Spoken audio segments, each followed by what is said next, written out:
Oke, bismillah. Assalamualaikum warahmatullahi wabarakatuh.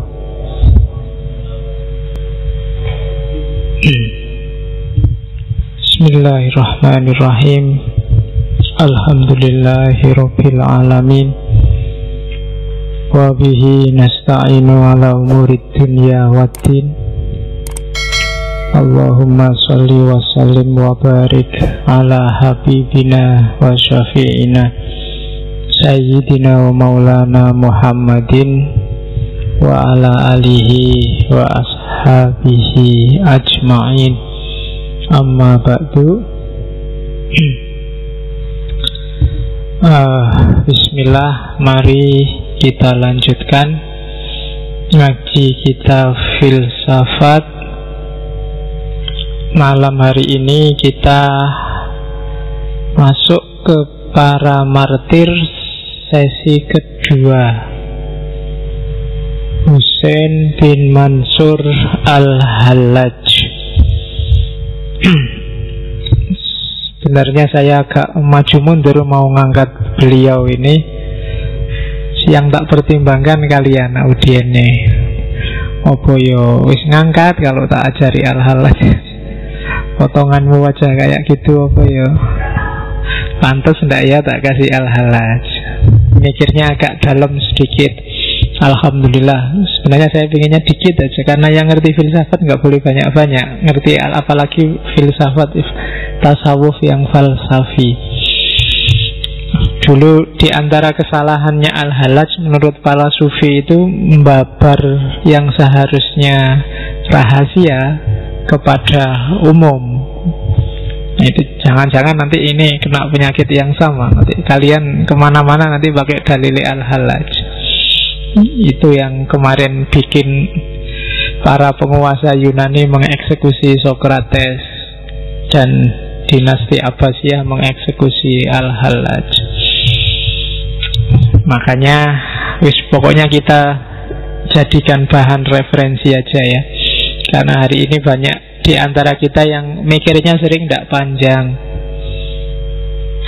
Kemarin saya dapat cerita dari teman-teman di Bandung itu, mahasiswa bikin kajian Kalmak yang oleh FPI disuruh dibubarkan. Wong kampus bikin kajian Kalmak kok disuruh dibubarkan.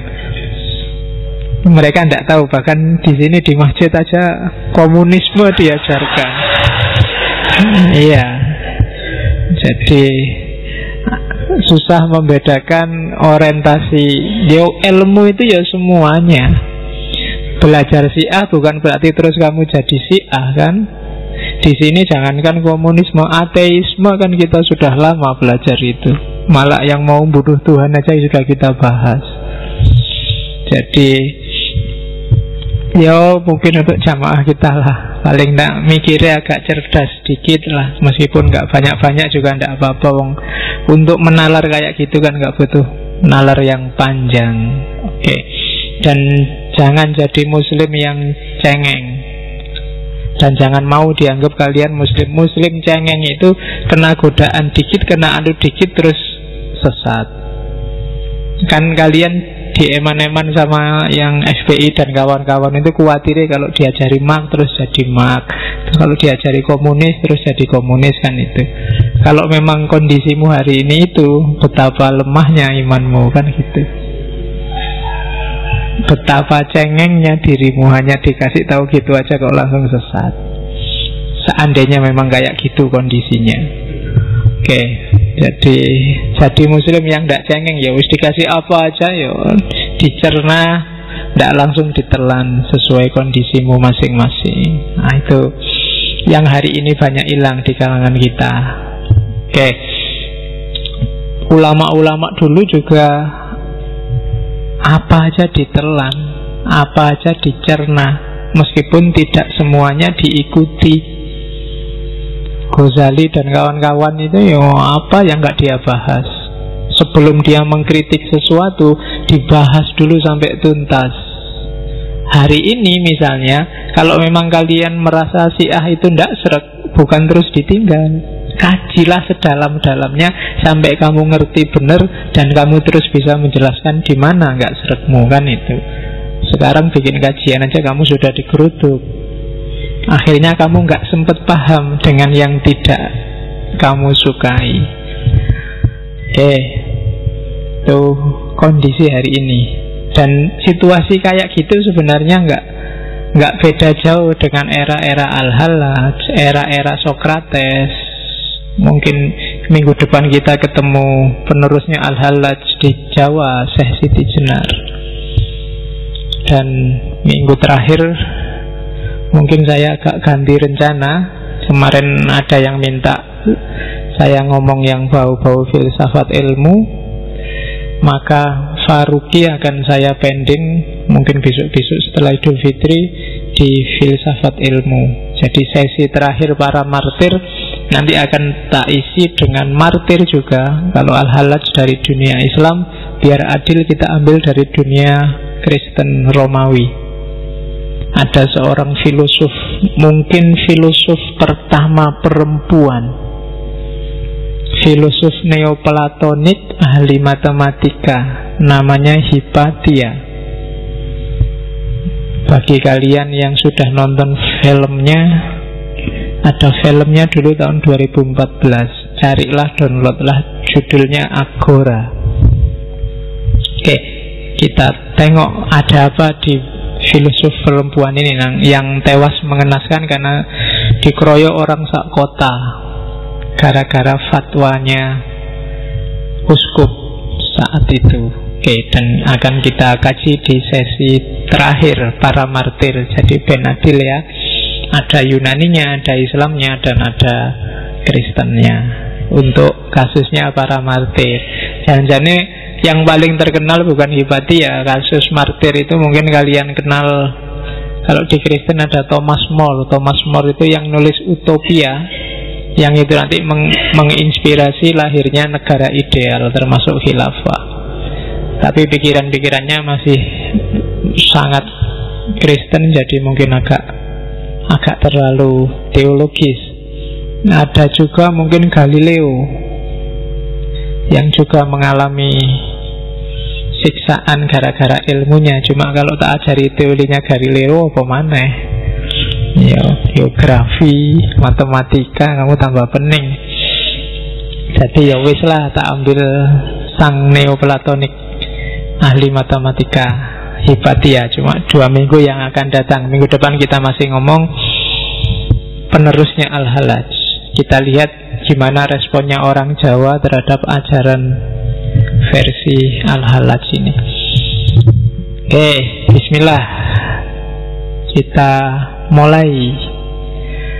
Al-Hallaj itu ceritanya yang mengerikan. Pikiran-pikirannya masih belum terlalu radikal. Menurut saya jauh lebih radikal Ibnu Arabi dengan Wahdatul Wujudnya.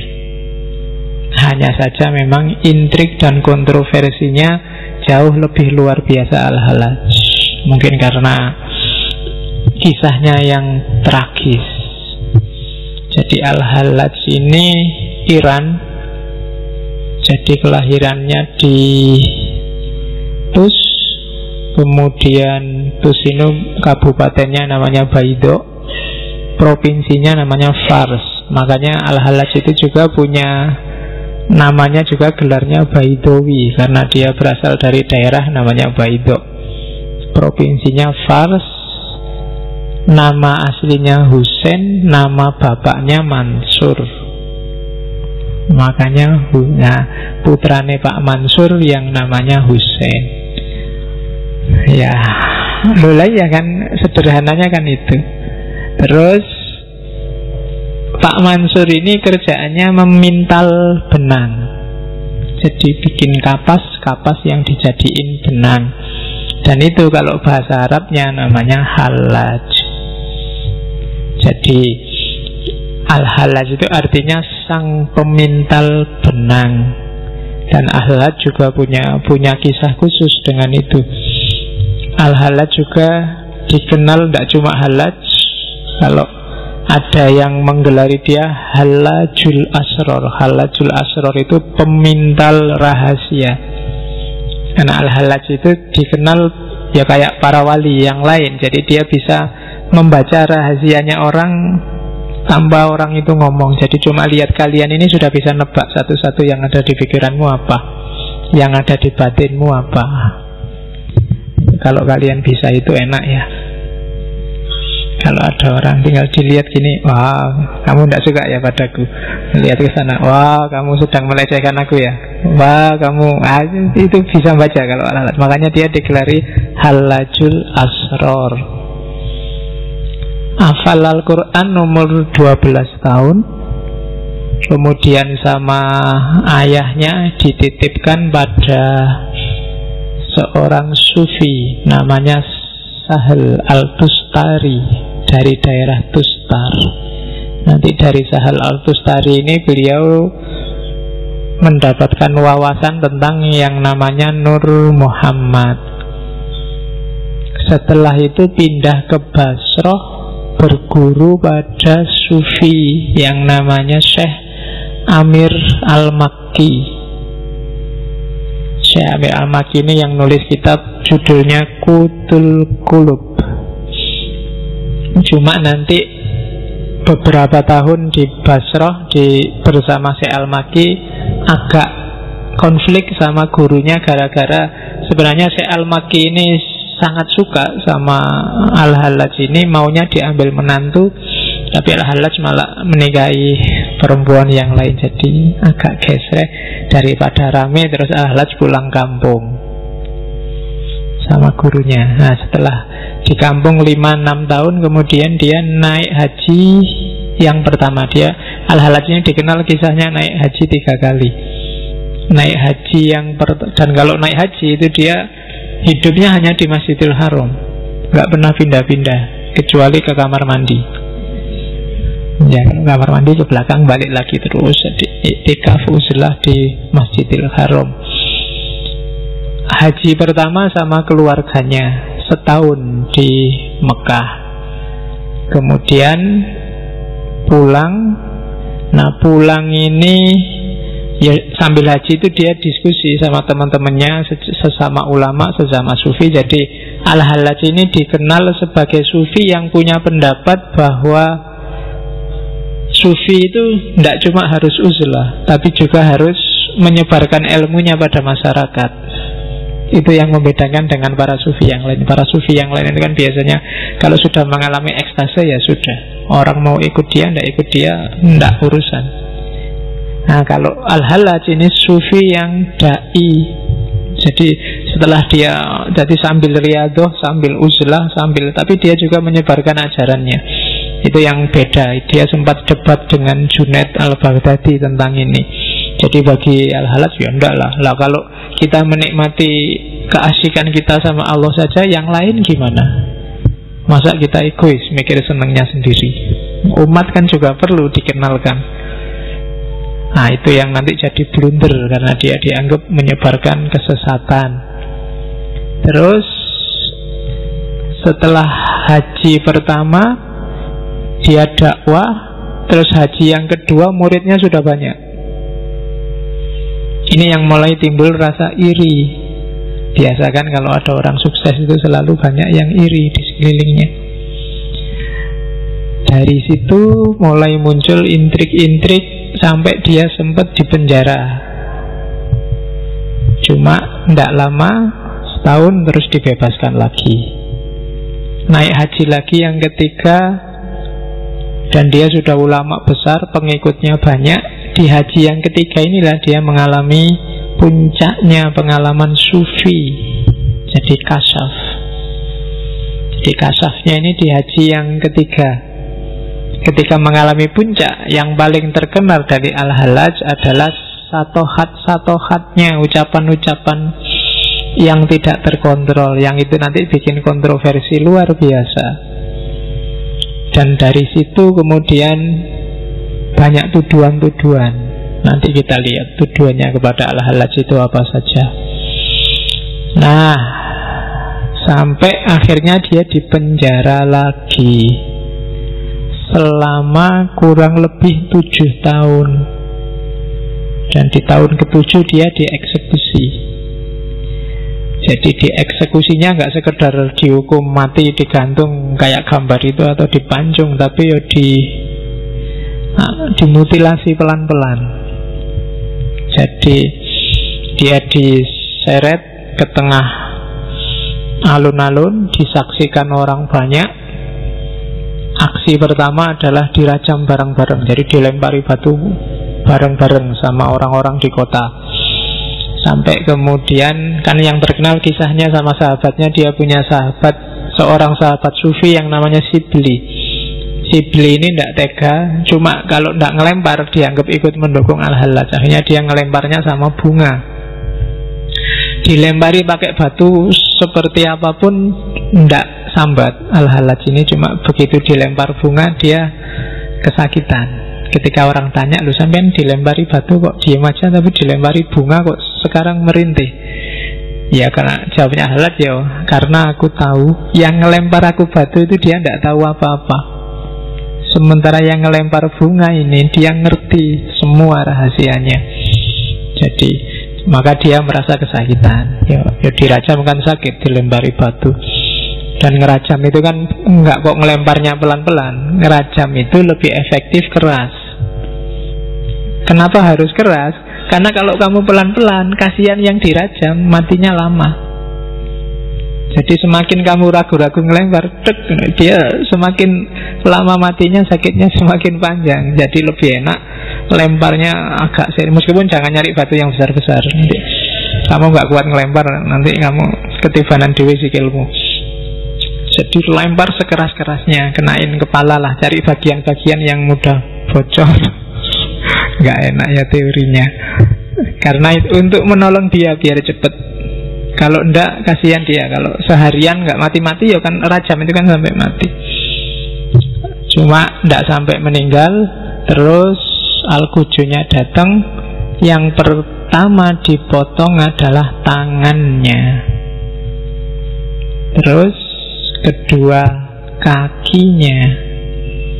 Jadi darahnya sudah di mana-mana. Dan konon ceritanya waktu dipotong tangannya kan darahnya keluar banyak, tapi dia mengusapkan darahnya ke wajah. Jadi kalau ditanya, lu kok ngapain sampean dadak ngusap darah ke wajah? Karena aku tahu darahku kurang banyak, wajahku mesti pucet. Jangan-jangan pucet ini mbok anggap saya takut. Enggak, saya enggak takut, makanya tak usap pakai darah biar wajahku masih kelihatan merah. Terus telinganya dipotong, hidung, matanya dijungkil. Terakhir waktu lidahnya mau dipotong, dia minta izin sebentar untuk berdoa. Dan doanya kayak Nabi Muhammad waktu dilempari batu di Taif itu, mohon ya Allah jangan murkai mereka, jangan balas dendam pada mereka atas apa yang mereka perlakukan padaku. Setelah itu lidahnya dipotong. Setelah itu dibiarkan sehari. Jadi katanya Khalifah saat itu biar orang-orang ngambil pelajaran, biar nggak ada yang berani lagi kayak Al-Hallaj. Dibiarkan sehari, jadi sampai ya mungkin kalau di bahasa kitabnya itu seperti seonggok daging di atas darah. Sampai kemudian besoknya baru kepalanya dipenggal. Terus masih terus, kengeriannya masih berlanjut. Hari ini pokoknya ceritanya agak Terus setelah kepalanya dipenggal, jasadnya dibakar. Setelah itu abunya dibuang di sungai. Kalau bahasa Arab menyebutnya sungai Dajlah, kalau sekarang disebut sungai Tigris. Dan sebelum meninggal, Abu Mansur ini sudah ngerti kalau ada ceritanya akan begitu. Jadi dia sudah pesan sama pembantunya, nanti kalau jasadku sudah dibakar, abuku dilempar ke sungai. Sungai itu akan marah, airnya akan meluap. Kalau dibiarkan aja, Baghdad akan habis banjir. Maka jubahku ini nanti buanglah ke sungai. Jadi waktu sungainya sudah naik mau meluap, itu ceritanya sama pembantunya, jubahnya dibuang ke situ, jadi tidak jadi banjir bandang. Itu Al-Hallaj. Karomah-karomahnya banyak, cerita-cerita yang membesarkan dari murid-muridnya tentang Al-Hallaj banyak. Jadi itu nasib tragisnya Husain bin Mansur al-Hallaj. Oke, ceritanya itu. Sekarang ajarannya, sedahsyat apa sih yang diajarkan? Ya, ini jadi Abu Mansur al-Hallaj ini abad ketiga Hijriah, era ketika dunia Islam panen sufi. Sangat banyak sufi lahir di era ini, khususnya para sufi Persia, termasuk Al-Hallaj, Haris Al-Muhasibi, Ma'ruf Al-Karhi, Junaid Baghdadi, dan seterusnya. Sahal Tustari yang guru-gurunya, termasuk Al-Hallaj sendiri, termasuk Sibli, dan banyak yang lain. Generasi pertama. Nanti generasi kedua ada Rumi, Ibnu Arabi, dan kawan-kawan. Ajaran-ajarannya nanti banyak dilanjutkan oleh Ibnu Arabi. Kita lihat tuduhannya ini yang dipakai oleh kekhalifahan zaman itu untuk mengeksekusi Al-Hallaj. Yang pertama, dituduh berkomplot sama sekte namanya Koromitoh. Sekte Koromitoh itu sempalannya Syiah Ismailiyah. Jadi ya karena Al-Hallaj ini lahir di Iran, dan kebetulan daerah tempat dia lahir itu dekat dengan wilayah munculnya sekte ini, Syiah Koromitoh. Jadi maka dia dituduh berkomplot. Meskipun Al-Hallaj sendiri ngomong, loh aku itu mas Sunni loh, meskipun Iran, meskipun Persia. Cuma orang-orang yang karena sudah terlanjur nggak setuju ya dianggap itu bohong. Paling dia diam-diam berkomplot. Koromitoh ini sekte Syiah yang semacam gerakan underground yang memberontak pada Abbasiyah, yang kisahnya juga ngeri-ngeri. Dia sempat, jadi saat itu yang paling ngeri adalah dia menyerang semua jamaah haji yang mau pergi atau pulang dari Mekah. Kemudian sempat juga bikin rusuh di Madinah dan di Mekah, mencemari, jadi membunuhi jamaah haji, terus mayat-mayatnya dicemplungkan di sumur Zam-Zam zaman itu. Jadi sekte Syiah namanya Koromitoh, dan dikejar-kejar, dihabisi ya, meskipun agak susah melawan dinasti ya mesti kalah.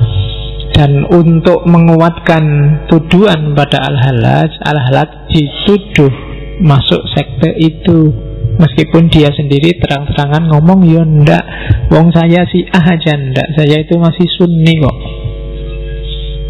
Dan gurunya sendiri Junaid itu kan diakui sebagai sufi panutannya orang-orang Sunni. Yang NU kan masih ingat kan bahwa kalau ya kan tasawufnya Junaid, kalau fikihnya Syafi'i, kalau kalamnya Asy'ari. Jadi Al-Hallaj lo guru-guru orang Sunni semua kok. Jangankan Koromitoh, Syiah aja saya ndak. Bahkan Koromitoh ndak diakui kan oleh Syiah, termasuk jenis Syiah yang hulat, yang berlebihan. Oke, itu ngerinya dunia kita secara politik. Yang kedua, ya karena satohat-satohatnya, karena pengikutnya banyak, dan biasa kan kalau pengikut banyak orang awam itu biasanya lahirnya kultus, mengidolakan imamnya, kiainya, ulamanya, meskipun mereka nggak minta. Dan itu dianggap membahayakan stabilitas oleh dinasti Abbasiyah saat itu. Makanya kalian hati-hati mengkultuskan orang atau kelompok itu. Kadang-kadang bukan kalian akibatnya, yang dikultuskan, yang dianggap merusak, menyesatkan, kayak Sokrates kemarin. Makanya saya tidak usah dianggap ya, kok anggap ini dulu yang ngajarin Pak Faiz, so gawat nanti diserbu FPI aku. Oke, jadi itu sebabnya yang kedua, ngerusak umat. Terus yang ketiga, ya satohat-satohatnya. Jadi ucapan-ucapannya waktu ekstase. Ini kan susah. Orang sedang mabuk, orang sedang seneng luar biasa atau sedih luar biasa, itu kan kadang-kadang ucapannya tidak terkontrol saking senengnya. Dan itu yang terjadi dengan para sufi. Yang itu kategorinya satohat. Satohat itu kalau jamak, kalau tunggal namanya sadhiyah. Jadi ucapan merancau. Oke, jadi itu tiga ini yang dituduhkan pada Al-Hallaj. Gara-gara ini nanti dia dieksekusi. Ya termasuk kultus-kultus muridnya. Al-Hallaj ini punya banyak cerita-cerita keramat. Satu ketika dia sama murid-muridnya sedang uzlah di hutan. Tiba-tiba muridnya ada yang bilang, wah kayak gini kalau ada manisan enak ya, kita nggak bawa apa-apa. Al-Hallaj terus pergi sebentar, paling 2-3 detik, terus tiba-tiba datang bawa manisan banyak, bawa minuman yang enak-enak, terus diminum.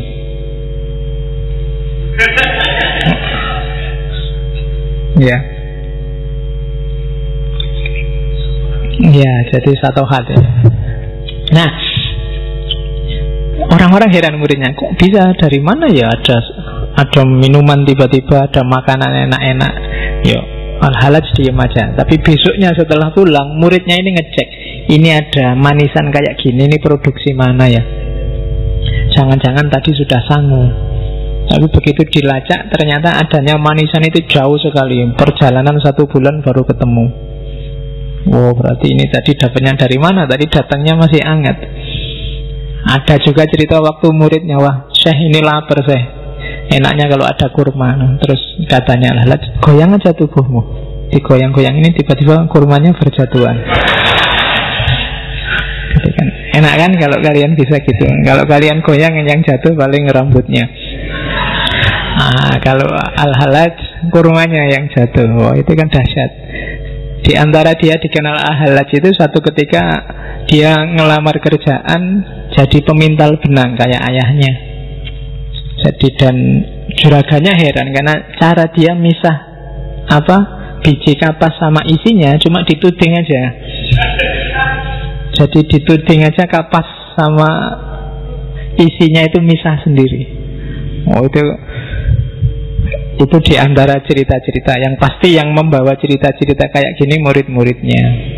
Dan bukan hanya luar biasa kalau dalam dunia sufi. Meskipun yang kayak gini biasanya yang bikin kalian ngiler pingin jadi sufi, pingin karomah itu, kalau uzlahnya sama riadohnya males, ya kan? Makanya Nabi sudah wanti-wanti, nggak usah terpesona dengan karomah, kamu hanya butuh istiqomah. Termasuk ngaji ini, nggak usah membayangkan karomah macam-macam dari ngaji filsafat. Yang penting istiqomah wae dikit-dikit. Dari 3 tuduhan inilah nanti dia dieksekusi. Oke, mulai kita buka kitabnya. Al-Hallaj nulis sekitar 20-an kitab yang bisa kita akses sekarang. Kalau di internet bisa kalian ambil Tawasin, termasuk yang versi terjemahan plus Diwanul Hallaj. Yang Diwanul Hallaj versi Arabnya. Hari ini kita banyak ngomong di Tawasin. Kalau terjemahan bahasa Indonesianya biasanya diterjemah kitab kematian. Tawasin itu sebenarnya ngambil dari salah satu huruf muqatta'ah dalam Al-Quran. Kan di beberapa surat itu ada yang diawali dengan kalimat to sama sin. To sin, jadi tosin yang banyak jadi tawasin. Memang isinya mengarah ke akhirat. Jadi sehingga kitabnya diterjemah jadi filsafat kematian. Itu kalimat pertama. Jadi tosin, kebenaran adalah bentuk cahaya yang memancar dari yang gaib. Ia terlihat dan memancar kembali kepada yang gaib.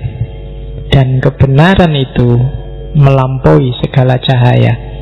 dan menjadi cahaya di atas cahaya, dan benderangnya memancar ke seluruh purnama. Titiknya yang paling terang menjulang ke angkasa yang diselimuti oleh rahasia. Ini kalau cuma kamu baca, insya Allah kamu tidak paham.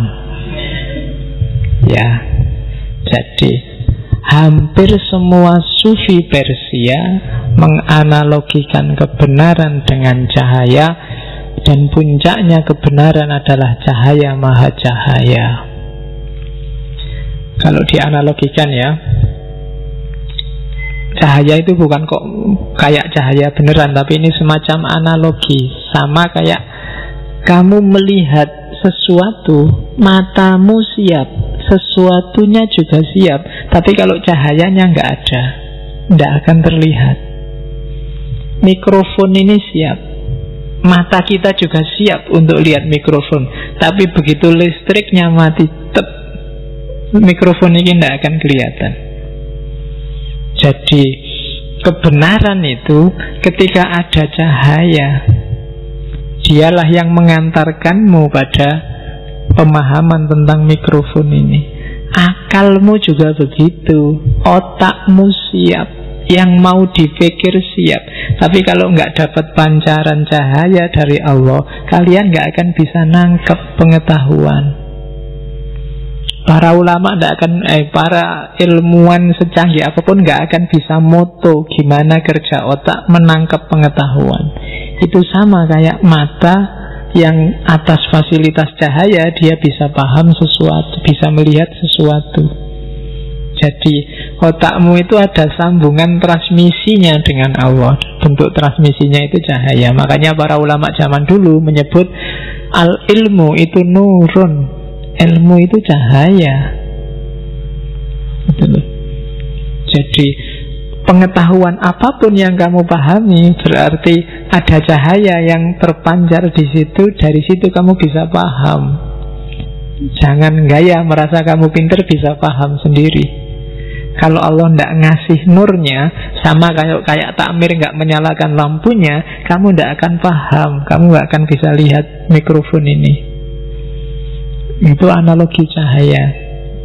Maka kan selalu begitu, semakin kamu dekat sama Allah, semakin kamu makrifat. Kenapa? Cahayanya semakin terang.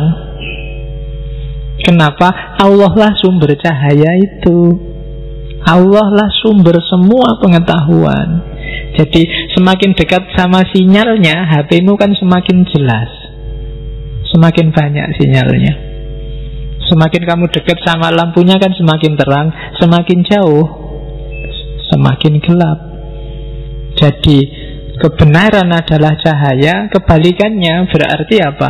Yang gelap, yang jelek, yang jahat itu berarti ketika cahaya nggak menjangkau ke situ. Nah itu ajaran rumit tentang cahaya yang banyak diajarkan oleh para sufi. Jadi kalau masih belum paham, nanti kamu ulang lagi ya rekamannya bagian ini. Karena aku ngulang-ulang terus kamu bingung, diulang lagi mesti kamu paham 2-3 kali. Jadi bagaimana cahaya adalah perantara kebenaran. Dan nanti ada Nur Muhammad, nanti kita lihat posisinya Nur Muhammad di antara cahaya. Oke, sekarang kita masuk ajaran pertamanya, Al-Hallaj. Jadi ada revolusi besar yang dibawa oleh para sufi Persia.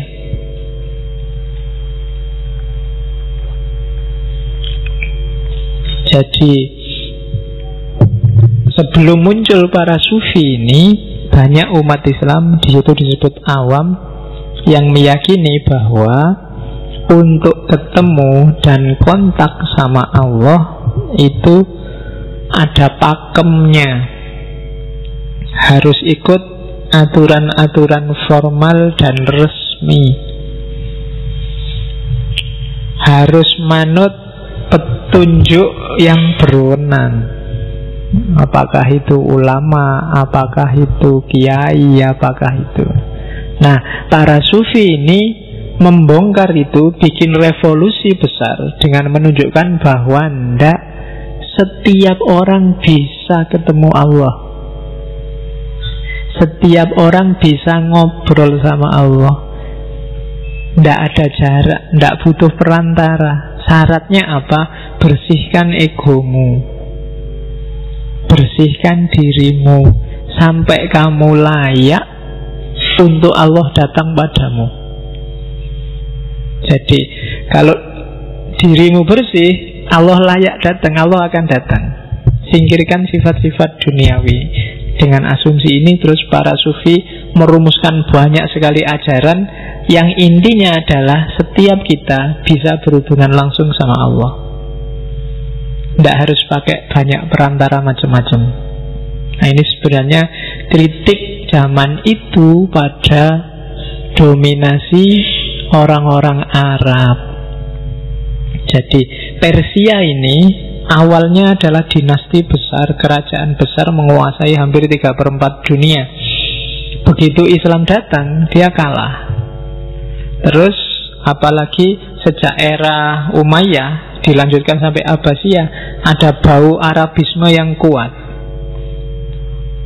Gubernur harus Arab, khalifah harus Arab, apa-apa harus Arab. Bahkan ulama, kiai dianggap Arab lebih afdol, yang jenggotnya lebih panjang, yang jubahnya lebih. Kan ada gambaran kayak gitu. Dianggapnya kita ini agak jauh sama Allah, yang lebih dekat sama Allah itu yang Arab. Kan ada ya, sampai hari ini kan pandangan kayak gini ada.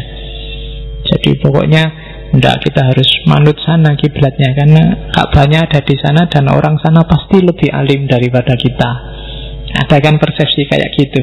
Nah, para sufi Persia ingin membongkar itu. Enggak setiap orang punya hak atas Allah. Dia bukan hak eksklusif para ulama tertentu, orang-orang tertentu. Dari situ saya bilang tadi muncul banyak sekali ajaran. Yang paling terkenal kan 3: Ittihad Abu Yazid Bustami, kemudian hululnya Al-Hallajini, dan yang ketiga Wahdatul Wujudnya Ibnu Arabi. Yang paling puncak terkenal dalam tradisi tasawuf falsafi.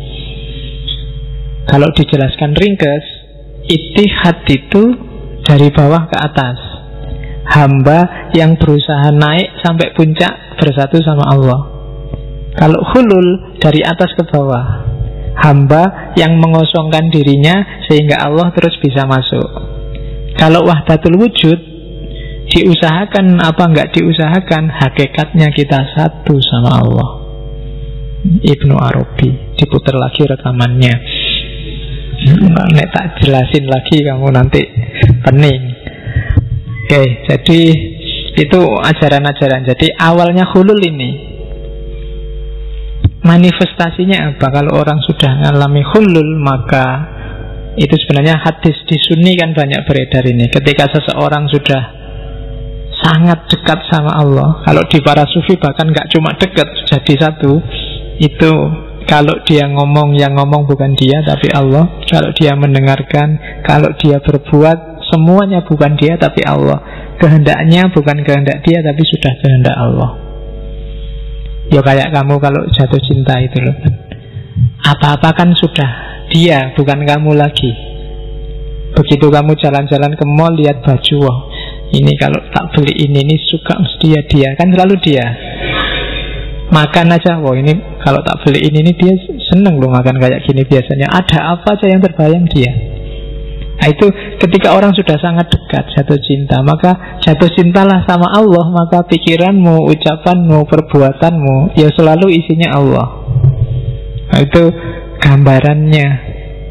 Kalau ketika orang jatuh cinta itu kan egonya nyisih, dimasuki oleh ego yang dia cintai. Dirinya sudah nggak berarti apa-apa. Dan itu kan para sufi mati-matian menjelaskan ini. Beberapa malah bikin cerita-cerita alegoris. Misalnya bikin Laila Majnun lah, bikin Shirin Farhat lah. Itu sebenarnya sindiran untuk jatuh cintalah sama Allah kayak kamu kalau jatuh cinta sama lawan jenismu itu loh. Harusnya lebih dalam dari itu. Kayak Laila Majnun itu kan gimana orang sampai segila itu.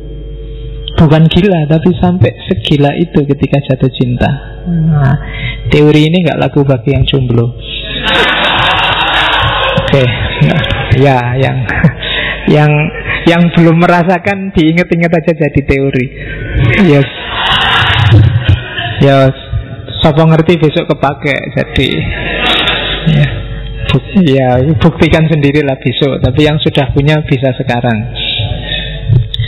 Oke, jadi ketika kamu sudah dekat dengan sesuatu, cinta dengan sesuatu, biasanya dirimu lenyap.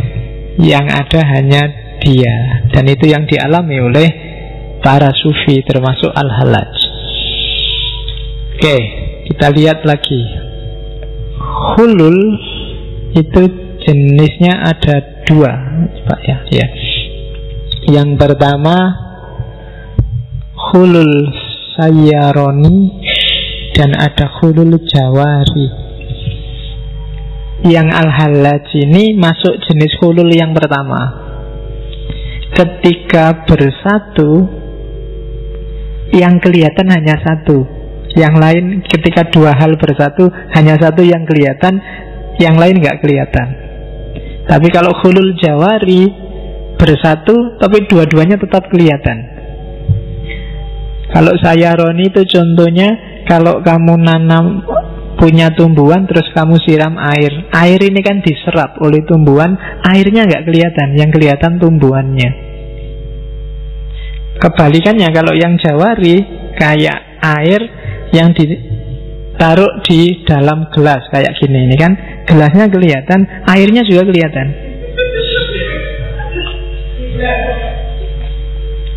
Nah, ini namanya hulul jawari. Nah, air yang tak minum tadi kan masuk ke tubuhku, kamu nggak lihat, lihatnya cuma aku. Padahal di sini juga ada tehnya loh, kan gitu. Nah, itu namanya hulul sayaroni. Nah, Al-Hallaj termasuk jenis yang pertama, karena ketika Allah masuk dalam dirimu, Allahnya nggak kelihatan, Al-Hallajnya yang kelihatan. Dan padahal Al-Hallajnya sudah nggak ada, yang ada hanya Allah. Itu makanya terus dia bilang Ana al-Haq. Nanti kita lihat kenapa ada kalimat Ana al-Haq. Jadi jenisnya hulul itu ada dua. Jadi persatuan yang melenyapkan dan persatuan yang sama-sama ada. Teori-teori cinta hari ini kebanyakan maunya hulul al-jawari. Jadi gabung sih gabung, tapi ya dua-duanya kelihatan lah. Jangan mau didominasi kan gitu. Ketika ada dominasi, berarti yang terjadi hulul sayaroni, yang mendominasi yang kelihatan, yang tidak dominan nggak kelihatan. Nah, kita lihat kenapa bisa begitu. Baru masuk ke asumsinya. Jadi para sufi punya asumsi dalam diri kita ada dua aspek. Yang pertama aspek nasut, dan yang kedua aspek lahut. Nasut itu kemanusiaan, lahut itu ketuhanan. Jadi jangan salah, Allah sejak awal sudah bilang wa nafakha fihi min ruhi, ya kan? Wa khalaqa adama ala suratihi, atas gambaran citranya Allah, Allah meniupkan ruhnya dalam dirimu. Nah, maka kita ini manusia tapi punya dimensi ketuhanan. Sebaliknya, dalam diri Tuhan, ini yang kalimatnya agak ada lahut ketuhanan tapi juga nasut. Lah kok Allah ada kemanusiaannya, nasutnya Allah itu yang lahut dalam dirinya manusia. Jadi dimensi kemanusiaannya Allah itu sebenarnya dimensi ketuhanan yang ada dalam diri manusia. Maka kan gitu, kalau pingin Allah masuk dalam dirimu, nasutmu yang manusia sisihkan, biar tersisa lahutnya. Dan lahutmu itu nasutnya Allah ketika Allah memanusia. Dari situ Allah bisa masuk dalam dirimu. Ini juga yang harus kamu ulang besok di rekaman. Jadi nggak bisa sekali dengar langsung paham. Jadi ada Tuhan, ada manusia, ya kan? Kalau kamu pingin Tuhan masuk, sisihkan manusianya, karena nggak mungkin Tuhan nyampur. Tuhan bersatu dengan dirimu. Seandainya toh nyampur kayak itihad, yang hilang bukan Allah tapi kamu. Kayak setetes air yang nyampur ke laut. Ya nggak usah dicari lagi setetes airnya di mana, yang kelihatan hanya laut. Jadi seandainya itu nyampur. Tapi kalau di lahat tidak nyampur, tapi siapkan aja kondisimu, sisihkan nasutmu, sehingga yang tersisa lahut. Kalau lahut ada, maka Allah bisa masuk. Ya kayak laki-laki contohnya pacaran, sing gampang memang pacaran. Misalnya kamu naksir cewek apa cowok, terus yang kamu taksir itu bilang, aku ndak suka cowok yang ngerokok. Nah kan? Maka demi agar cewek itu bisa masuk dalam hidupmu, syaratnya apa? Buanglah rokokmu. Ya kan? Begitu kamu nggak ngerokok, dia bisa masuk. Selama kamu masih ngerokok, ya dia ndak akan masuk dalam hidupmu. Syarat-syaratnya tidak cukup. Allah juga begitu. Allah tidak akan datang dalam hidupmu kalau jiwamu dikuasai nasut. Kalau komputer itu namanya tidak kompatibel. Bikin dirimu kompatibel sama Allah, biar Allah bisa masuk. Kalau programmu program manusia, ya Tuhan nggak bisa masuk. Programmu harus program Tuhan, biar Allah bisa masuk. Jadikan dirimu siap untuk Tuhan masuk dalam dirimu. Nah itu nasut dan lahut. Bukan berarti terus dirimu membuang kemanusiaannya, enggak. Sisihkan dulu. Jangan dikuasai oleh yang nasut. Tapi penguasanya harus yang lahut, yang Tuhan. Biarkan kehendakmu adalah kehendaknya Allah, ucapanmu adalah ucapannya Allah, perbuatanmu adalah perbuatannya Allah. Itu berarti dirimu kompatibel sama lahut. Dari situ Allah akan datang padamu. Nah, kalau sudah bisa kayak gini, jadi wali kalian. Ya, wali itu kan semacam itu. Kalau di Al-Quran cirinya wali itu la khaufun alaihim walahum yahzanun. Selama di hatimu masih ada takut, apapun jenis ketakutan itu, takut besok kerja apa, takut besok ujian bisa ngerjain apa enggak, takut kapan ya lulus kuliah ini, takut kok untuk pacar, jangan-jangan enggak laku, takut. Kalau masih banyak ketakutan berarti makommu belum wali. Nah, ya. Jadi wali itu dia tidak punya takut apa-apa. Itu ciri paling gampang. Kalau masih takut kalah, masih takut partaimu jatuh, masih takut organisasimu kacau, masih banyak, masih tidak. Jadi sudah nggak takut. Orang yang tidak takut apa-apa itu sebenarnya cirinya cuma satu. Orang yang percaya 100% pada Allah. Selama masih ada takut di hatimu, itu sebenarnya kamu masih belum 100% percaya pada Allah. Mbok anggap kamu apa yang merancang hidupmu, kan gitu. Kan harusnya Allah. Sama nanti kalau kamu jadi guru, jadi dosen, jadi pendidik, bahkan jadi orang tua, jangan kecewa, jangan marah kalau anak didikmu atau anak kandungmu tidak manut sama nasihatmu. Kenapa? Tugasmu ya hanya nasehatin. Yang bikin manut dan tidak manut kan Allah. Kalau kamu merasa bisa mengubah manusia, bisa bikin orang manut, itu namanya kamu merasa tinggi, merasa sombong. Jadi ini ajaran agak susah ini. Jadi kalau ada mahasiswa nakal, muridmu nakal, ya kamu tidak usah marah-marah, tidak usah kecewa. Justru dari situ akuilah bahwa oh iya ternyata aku itu manusia biasa. Ya kan? Oh ternyata aku itu ya memang bukan Tuhan. Yang bisa ngerubah orang kan Tuhan. Tapi kalau kamu marah-marah, kecewa, itu itu ada nada sombong di situ, seolah-olah kamu itu bisa ngerubah, kamu itu bisa bikin orang jadi lebih baik. Enggak. Oke, jadi cirinya itu, kalau kamu ingin jadi wali, bisa enggak semua kekhawatiranmu hilang, imannya jadi 100%, enggak galau oleh apapun. Aliran sesat banyak juga enggak galau, ada banyak orang gegeran enggak galau, ada. Dan kamu yakin dengan skenario-nya Allah 100%, itu wali. Dan kalau sudah wali jangan khawatir, Allah yang melindungimu 100%. Ya kan ada hadisnya itu, barang siapa menyakiti wali-waliku, kan itu, dan seterusnya lah. Oke, yo, yang ini juga kamu inget-inget aja. Syukur-syukur bisa dijalani. Ya roto abot memang. Oke, malam ini kamu inget-inget referensi-referensinya. Siapa ngerti bisa menempuh jalan itu.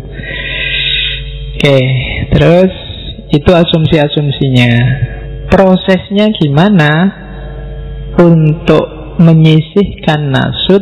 Mau tidak mau harus riyadhah diniyah. Jadi latihan rohani. Ya namanya latihan loh, mesti agak berat. Uzlah, kemudian tafakur, muhasabah, sholat malam, pokoknya mendidik diri agar tidak jatuh cinta sama dunia. Nah ini roto abot. Kalau usia-usia kalian mungkin ya masih ambil nafas besar. Ya, jadi ya abot. Yo semangatmu kan naik turun kayak gini. Wah semangat saya mau riyadhah apa nih? Iya. Ya kan, kamu sholat subuh on time itu sudah alhamdulillah. Ya, jadi ya masih ingat sholat subuh kan luar biasa. Tidak usah lah tahajud itu apa nih. Jadi sholatnya subuh. Kemarin saya baca di mana itu, kenapa di Indonesia banyak orang sholat subuhnya kesiangan, karena salah nama. Kalau di beberapa kitab sholat subuh itu namanya sholat fajar. Di Indonesia subuh lebih terkenal. Kalau sholat fajar ya waktu fajar. Jadi ketika diganti sholat subuh ya berarti tidak harus fajar, pokoknya subuh niatnya. Oke, yo argumennya apik kuwi. Jadi mari kita jadi besok di situ diganti ya sholat fajar gitu kan. Sholat fajar waktunya fajar berarti tidak waktu subuh. Karena namanya subuh, kadang-kadang jam 7, kadang jam, saya lupa ya baca. Ada juga referensi bahwa sebenarnya sholat duha itu banyak hadisnya yang dipertanyakan. Coba dicek yang ahli hadis ya. Di beberapa referensi malah ada yang bilang sholat duha itu awalnya karena dulu Muawiyah itu sholat subuh kesiangan.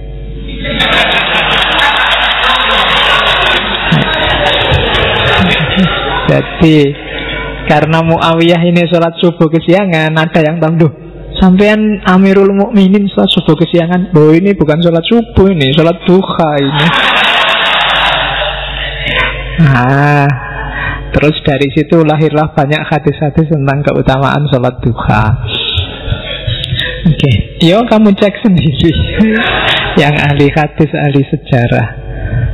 Oke, nah sampai situ ya, harap ngomong riyadhah ya.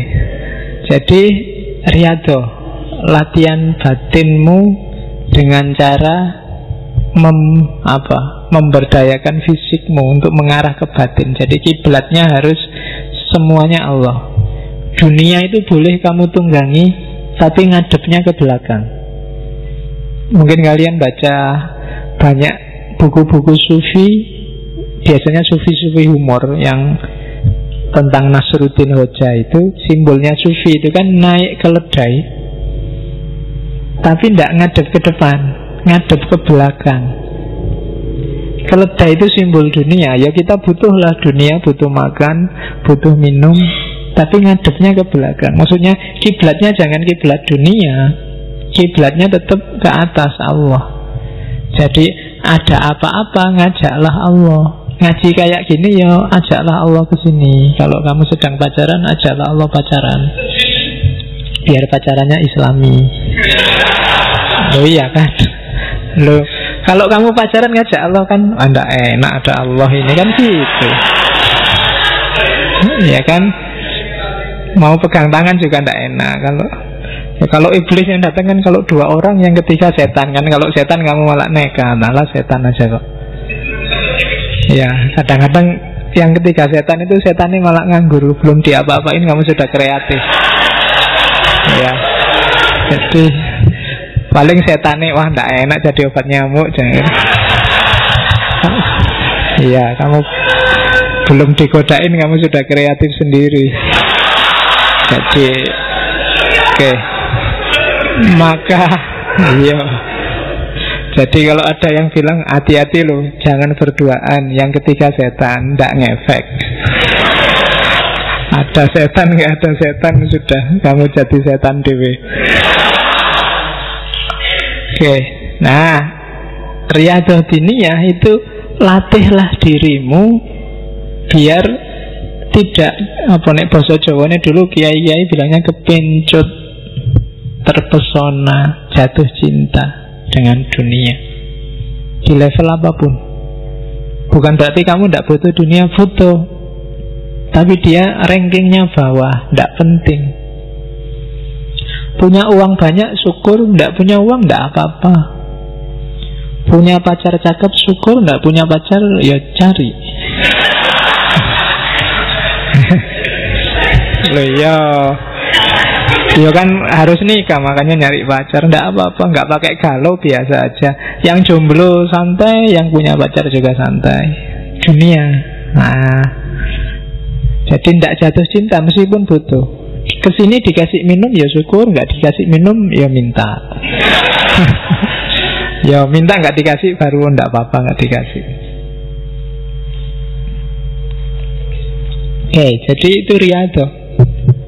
Begitu kamu tidak lagi terpesona, tidak lagi jatuh cinta oleh dunia, maka jiwamu mulai kompatibel sama Allah. Tapi kalau dunia masih bikin kamu sibuk, cirinya yang gampang tadi, kamu masih banyak ketakutan-ketakutan, kekhawatiran-kekhawatiran, yo agak susah Allah masuk. Ya mungkin kalau Allah itu sudah Pentium 4, mungkin dirimu masih Pentium lama itu yang berapa itu. Jadi nggak masuk programnya, Allah terlalu tinggi. Maka riyadhah, latihan.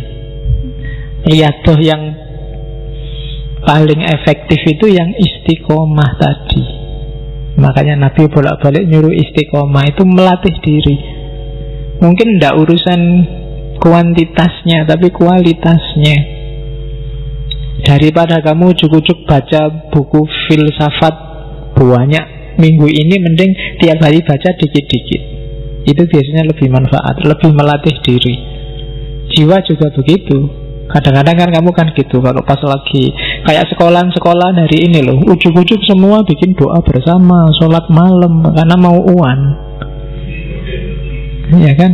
Jadi sing biasanya tidak pernah doa, sekarang doa bersama, sekarang tahajud bersama, undang kiai-kiai semua diundang. Hanya ketika mau UAN, dianggapnya malaikat tidak ngerti. Iya kan? Kalau pas lagi butuh aja sekarang gitu-gitu. Dan ya coba kapan-kapan kamu bikin tulisan tentang itu ya. Gitu. Jadi religiusitas yang anget-anget yang kadang semangat, kadang ya kalau pas lagi mantep-mantepnya itu neng kampus bawa tasbih kayak itu ya kan. Iya. Kalau pas lagi malas udah diajak sholat ya wakil lah dulu gitu. Jadi riyadhah, didik dirimu biar tidak jatuh cinta sama dunia. Karena ada ceritanya siapa? Ibnu Arabi itu suatu ketika dia punya teman sufi yang tinggalnya di tepi pantai. Temannya yang di tepi pantai ini punya murid. Nah, suatu ketika dia nyuruh, coba kamu pergilah ke Syekh Ibnu Arabi, tanyakan, siapa tahu dia punya pesan untukku. Nah, begitu datang ke rumahnya Ibnu Arabi, murid si temennya ini kaget, ini orang rumahnya besar sekali kayak istana. Sementara guruku gubuknya kecil di tepi pantai, tiap hari ya paling mancing, dimakan sendiri terus ibadah. Ini orangnya luar biasa, tapi lah kok guruku minta dinasehati. Harusnya kan kebalik, yang kelihatan sufi beneran ya guruku yang di tepi pantai itu. Begitu tanya, saya pesan dari guru, jenengan mau pesan apa untuk guru saya? Terus pesannya, jangan terlalu terpesona oleh dunia. Wah, ya kan, itu kan pusing muridnya. Ini yang kaya raya dia malah pesannya, jangan terpesona itu pada guruku. Oke, begitu dia pulang cerita ke gurunya, pesannya itu saya. Gurunya ini langsung nangis. Wah, kok jenengan nangis, kenapa? Berarti ya, jadi dia ngaku bahwa selama ini saya itu makan itu hanya dari mancing sendiri, kadang hanya duri-durinya yang tak makan. Tapi sambil makan, aku sambil mikir, ini kalau nggak cuma durinya, ada dagingnya mestinya enak. Kalau nggak cuma ikan, ada daging yang lain mestinya enak. Jadi sambil mikir itu. Sementara Syekh Ibnu Arabi itu meskipun rumahnya kaya luar biasa, tidak pernah sedikit pun dia mikir tentang hartanya. Mau habis saat ini juga tidak apa-apa, mau tidak punya apa-apa juga nggak masalah. Jadi itu yang bikin gurunya terus sadar. Jadi sufi tidak sufi itu tidak tergantung kekayaan, tapi bagaimana batinmu tidak jatuh cinta pada dunia. Jadi cirinya tadi, nggak ada hal dunia apapun yang bikin kamu takut dan gelisah. Yang bikin kamu takut dan gelisah cuma satu, kalau kamu merasa jauh sama Allah. Oke. Jadi itu proses riyadhah diniyah. Biasanya kalau para sufi latihannya ada makomatnya, ada step-stepnya. Dan hulul ini termasuk makom-makom puncak. Kalau di Ghazali puncaknya ma'rifat, pemahaman puncak tentang Allah.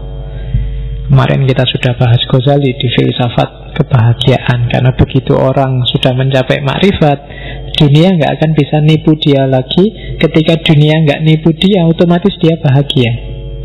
Semua sumbermu gelisah selama ini kan selalu tentang dunia.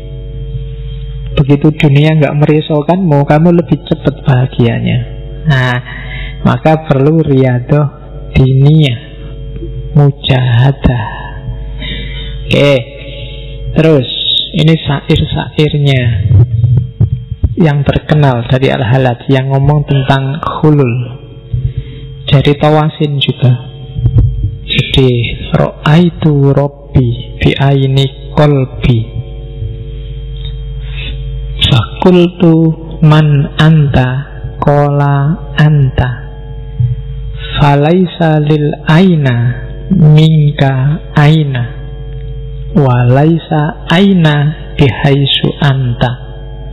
Wah, ya mas, kan kaya ngaji tenanan ana Arabe. Ya. Jadi ra'aitu rabbi, aku melihat Tuhanku bi aini qalbi, dengan mata batinku. Terus aku ketemu Tuhan. Fakultu man anta, loh siapa kamu? Tapi dia jawab kola anta, loh aku yuk kamu. Kan? Terus nambah lagi falaisa lil aina minka aina, tidak ada di mana engkau di mana. Itu maksudnya engkau tidak di mana-mana. Walaisa aina bihaisu anta, dan memang untukmu itu tidak ada di mana. Allah itu tidak di sini, tapi juga di sini. Ini yang salah pernyataannya. Kenapa? Karena walaisa aina bihaisu anta, Allah itu nggak ada di mananya. Jadi dia tidak bertempat, tidak ada ruang yang fisik yang menampung Allah, karena dia di luar kerangka ruang dan waktu.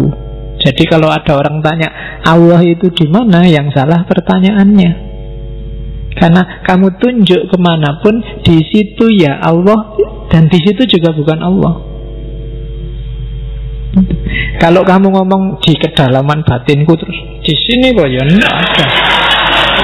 Ya kan, di langit lapis 7. Langit lapis 7 itu yang mana? Masuk planet Merkurius atau planet Pluto kan enggak ada.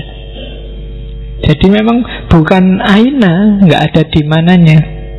Jadi ra'aitu rabbi bi aini qalbi. Jadi aku melihat Allah itu tidak dengan mata ini. Untuk di mana itu kan pakai mata ini. Tapi pakai mata batin. Mata batin itu nggak ada di mananya loh. Pacarmu ada di luar negeri, bisa hadir di sini. Sudah mati, sudah nggak ada fisiknya pun dia bisa hadir tiap hari di sini. Itu nggak ada ainanya, sudah nggak ada di mananya. Dia sudah di mana-mana. Kamu melihat kemana pun ada dia. Meskipun hakikatnya dia nggak ada di mana-mana. Oh itu abot nih. Nanti diulang lagi ya rekamannya. Iya, bolak-balik gitu harus kamu ulang. Nanti ini kalau nggak diulang bahaya kamu. Tiba-tiba ceramah kayak gini jamaahnya sumpek. Oke ya, pokoknya ini nggak usah dipakai khutbah Jumat. Ya, jangan khutbah Jumat hari ini temanya hulul itu mas.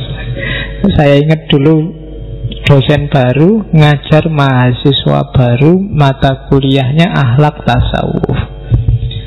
Pokoknya yang ngajar gini-gini lah, ada teori-teori tasawuf. Nah, pas ujian soalnya tulis apa yang dimaksud hulul. Nah, karena mahasiswanya mungkin nggak pernah masuk, nggak pernah belajar, dianggapnya soalnya salah ketik. Dianggapnya harusnya bukan hulul tapi halal. Jadi jawabannya hulul adalah sesuatu yang boleh dimakan. Jadi ya wis ora apa-apa. Jadi soalnya dianggap salah ketik ya wis, nggak apa-apa lah. Oke, jadi itu yang pertama. Yang kedua, ini juga ana man ahwa wa man ahwa ana. Nahnu ruhani halalna badnan. Fa'idha absortani absortahu. Fa'idha absortahu absortana. Jadi aku adalah orang yang mencintai dan sekaligus yang dicintai. Dan orang yang dicintai juga aku, kan itu waman ahwa ana. Nahnu ruhani, kami adalah dua entitas, dua roh, halal nabadnan, yang kami sama-sama menempati satu badan. Fa'idha absortani, ketika engkau melihatku, absortahu, engkau melihatnya. Fa'idha absortahu absortana, ketika engkau melihatnya, engkau melihat kami. Nah, jadi ada film India yang kalau kamu lihat suamimu, lihatlah Tuhan di situ.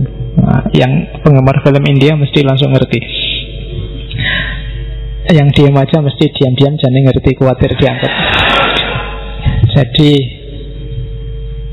kalau kamu lihat saya, saat itu juga sebenarnya kamu lihat Allah. Karena dalam diriku ada Allah. Nahnu ruhani, kami ini di dalam diriku ada dua entitas, dua roh yang bertempat di satu badan, nasud dan lahud tadi. Jadi kalau fa'idha absortani absortahu, kalau engkau lihat aku, engkau pasti melihatnya. Kalau kamu nggak bisa melihat Allah padaku, kamu berarti salah paham terhadapku.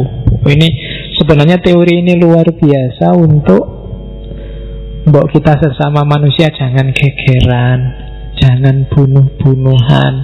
Ketika Allah bilang kutiupkan ruhku, ya kan, wa nafakha fihi min ruhi, itu untuk semua manusia, tidak cuma untuk muslim dan mukmin saja. Maka rukunlah, lihatlah Tuhan dalam diri siapapun. Nah, itu sebenarnya arahnya ke situ. Kritik pada orang-orang zaman itu yang dianggapnya yang Arab itu lebih istimewa. Tidak, sama aja. Yang Persia juga, yang Arab juga, semuanya dalam dirinya ada Allah di situ. Allah sendiri yang bilang. Nah, jadi ini maunya para sufi. Maka bagi banyak ilmuwan, ajaran Islam yang paling mudah diterima bagi yang non-muslim di luar Islam itu level sufinya. Kemana-mana bisa masuk. Karena memang ajaran-ajaran kemanusiaannya agak tinggi dibandingkan yang fikih. Fikih itu kan agak kaku.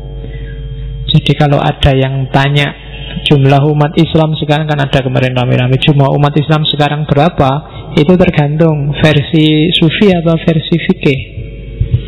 Ya kan, kalau versi fikih pun itu fikih aliran mana dulu?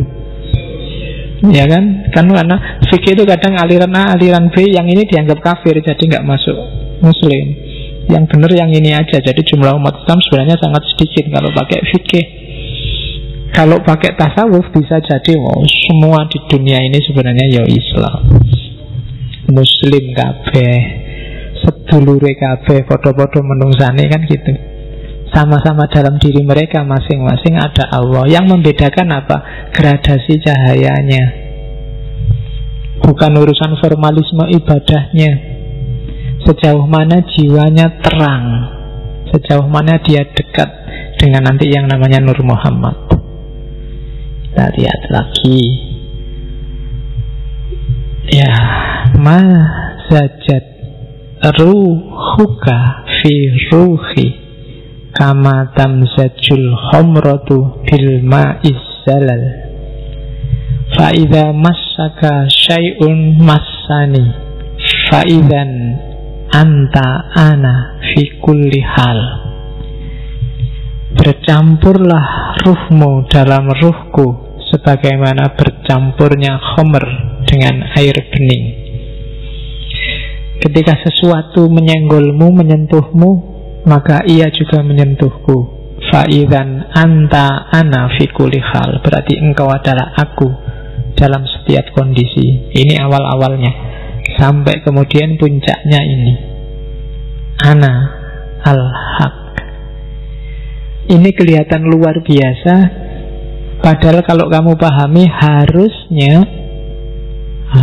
setiap muslim nyampe ke level ini dengan pemaknaan tidak seperti pemahamanmu selama ini.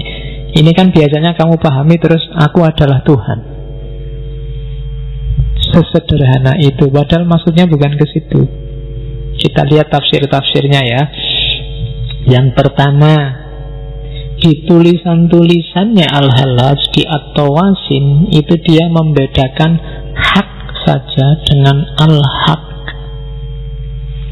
Maka bukan ana hak, tapi ana al-haq. Jadi kalau al-haq itu sama kayak lahut yang ada dalam diri manusia tadi. Itu kayak, kalau itu kebenaran kecil. Makanya di situ di narasinya tak tulis pakai huruf kecil biar kamu nggak salah paham. Jadi kalau al-haq itu manifestasi dari kebenaran besar dalam kebenaran kecil yang kontekstual. Arahnya nanti ya itu kebenaran juga sih, ya itu Tuhan juga sih, tapi dia Tuhan kecil dalam tanda petik. Manifestasinya Tuhan dalam dunia ini. Jadi dia bukan Tuhan yang sejati.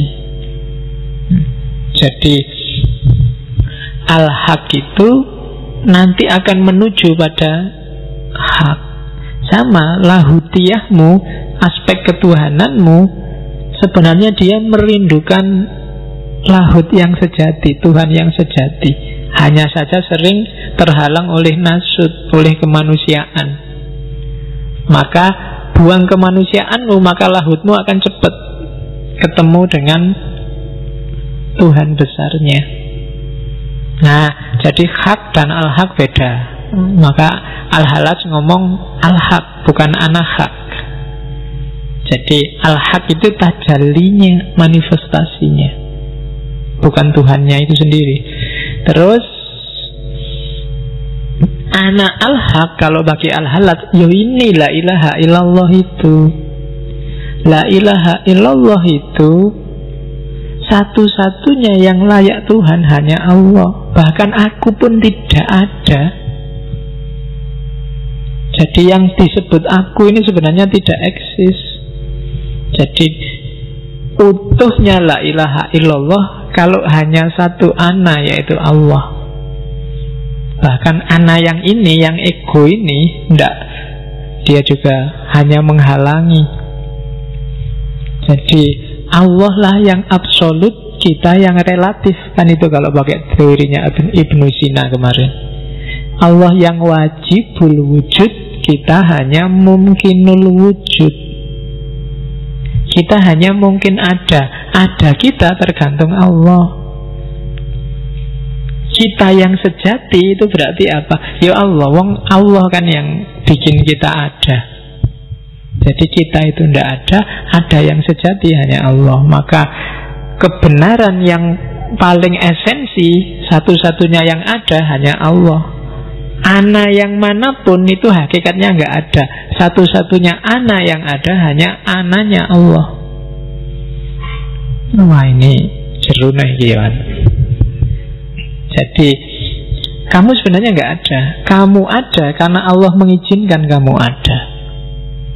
Kalau Allah nggak mengizinkan ada. Kamu dulu nggak ada, terus dibikin Allah ada, terus besok nggak akan ada lagi.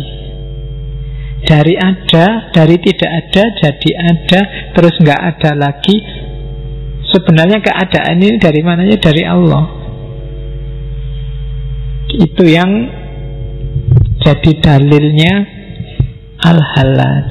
Jadi Allah itu meletakkan dalam tanahnya Adam itu ruhnya, citranya. Wa khalaqa Adama ala suratihi. Nah, ketika citra ini diambil, Adam tidak ada lagi sudah.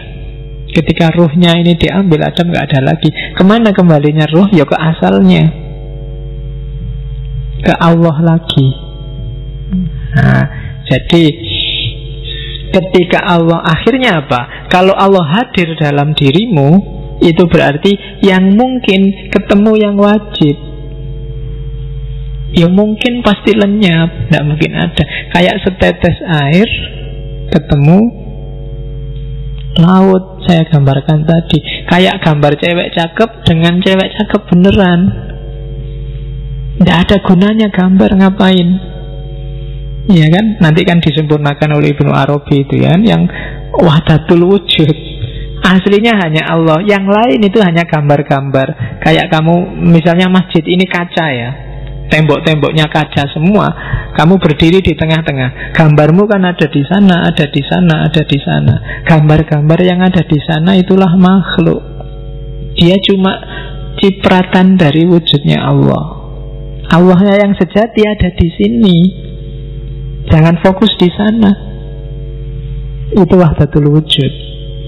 Jadi kamu itu cuma tampilan, cuma manifestasi sebagian dari dirinya Allah.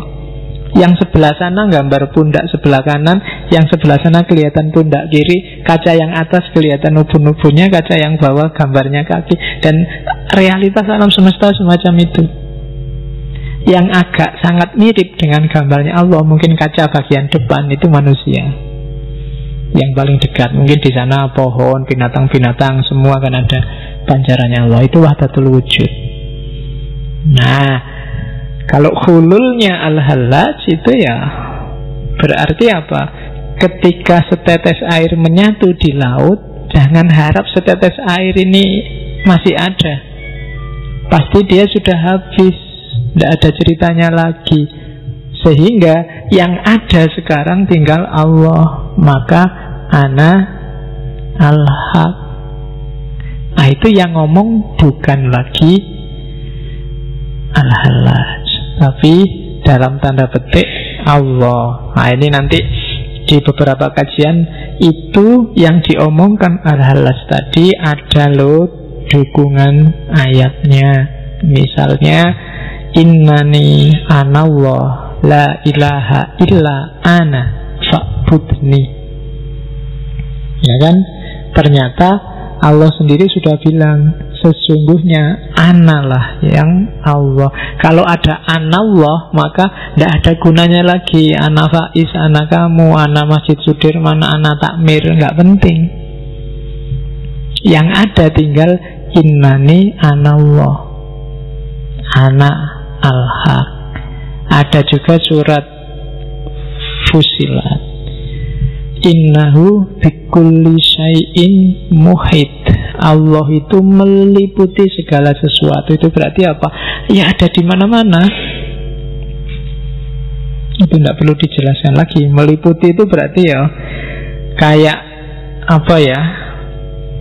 Jaket ini, kalau ini ada HP, tak giniin, itu berarti jaket ini meliputi HP. Tidak mungkin ada bagian kecil pun dari HP yang tidak kena jaket itu. Itu meliputi. Berarti dalam segala hal ada Allah di situ. Dan Allah sendiri bilang, ini nanti yang dipakai sesi Tijenar, wa nahnu aqrabu ilaihi min hablil warid. Aku lebih dekat dengannya dibandingkan hablil warid itu ini. Jadi nadi yang di leher. Ya nadi yang di leher ini kan kuncinya. Kalau nggak percaya kamu nyari silat, coba dikit aja seret gitu. Ya, cobaan dikit ya.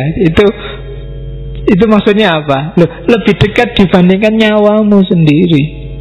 Aqrabu ilaihi min hablil warid itu. Berarti apa? Ya Allah itu ada dalam diri kita.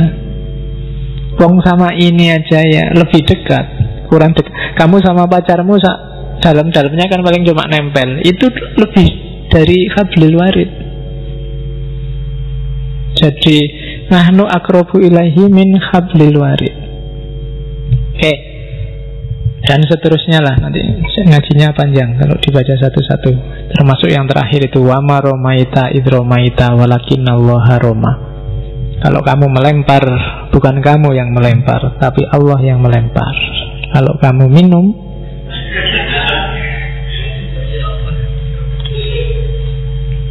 ya sayangnya aku belum nyampe makomnya, jadi belum nyampe wamaromaitanya. Kalau sudah hulul itu saya bilang tadi, kalau kamu ngomong itu ucapannya Allah, kehendakmu kehendaknya Allah. Oke, kita lihat tafsirnya para sufi yang lain, komentarnya. Katanya Ghazali, perkataannya Al-Hallaj itu karena sudah saking cintanya pada Allah. Cinta itu kalau sudah sangat mendalam, antara pecinta dan yang dicintai itu pasti jadi satu. Ya, kapan-kapan kita bikin sesi filsafat cinta. Ya, syaratnya yang jomblo sudah harus punya pacar. Yo, ngapain belajar filsafat cinta mau si jomblo?